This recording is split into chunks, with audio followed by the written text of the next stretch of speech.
finishing up my junior year of high school at Burlington Edison High School. And I was asked to tell my story today because, well, I think it's been a lot of fun.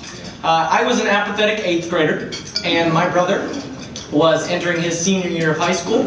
And well, he was a little bit of a shady fellow. Every year he would get up, dressed in real nice clothes, and leave the house, and well, I never knew where he was going.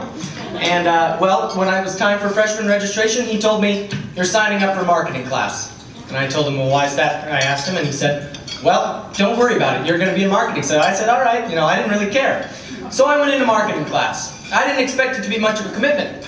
I sat down, and a very happy man with a mustache, who was my teacher, told me I was in DECA.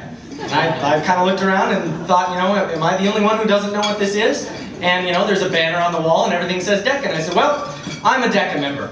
So I didn't expect much to come of it. I was just a freshman. I went to my area competition at Monroe High School, and I competed, and I sat down, and my hands jittered a little bit as I sat down in front of a judge. Intimidating bald man, but that's all right. And it turned out that I got first place, and I moved on to the state level. I expected even less there. There are all these intimidating kids, and there's Inglemoor High School, these champions of the state and of the nation. And well, I got 6th place, and we're fortunate in Washington to have the top 6 go to the international level. So I went to internationals that year in Anaheim, California. My brother and I were the 2 qualifiers from our school. Very fortunate to go. I didn't place at nationals, but it got the experience in my mind. I found out, I reached the highest level of DECA competition and saw what it meant to really be a competing DECA member.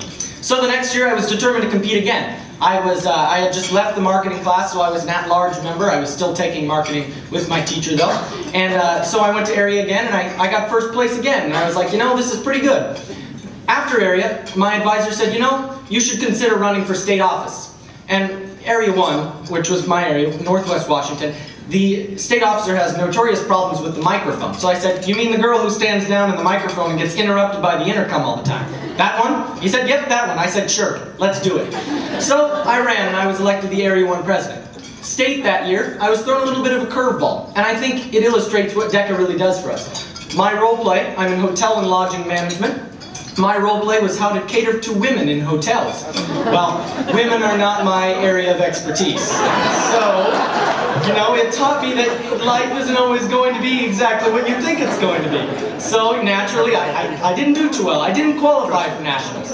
But I got to go anyway as an incoming state officer and attend the Leeds Academy that all incoming state officers do. This year, I was determined not to be throwing the women curveball again. So, I came back. My area competition was canceled this year due to the weather. It snowed. We got about a foot of snow that day. But we still qualified. I got first in my test, and I came to state. Well, as I was going through the year as a state officer, the decision came, because I was a junior, I had to decide what I was going to do senior year. Was I going to seek re-election in my position, as some of our officers have chosen? Was I going to not run for anything, or was I going to seek the state presidency?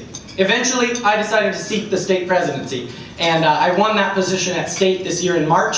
I also got 2nd place in my event after Miss Audrey Greathouse of Inglemoor High School. There were no women in the role plays this year.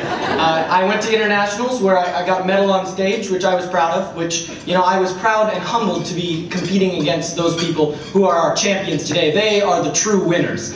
And I think we should give them another round of applause.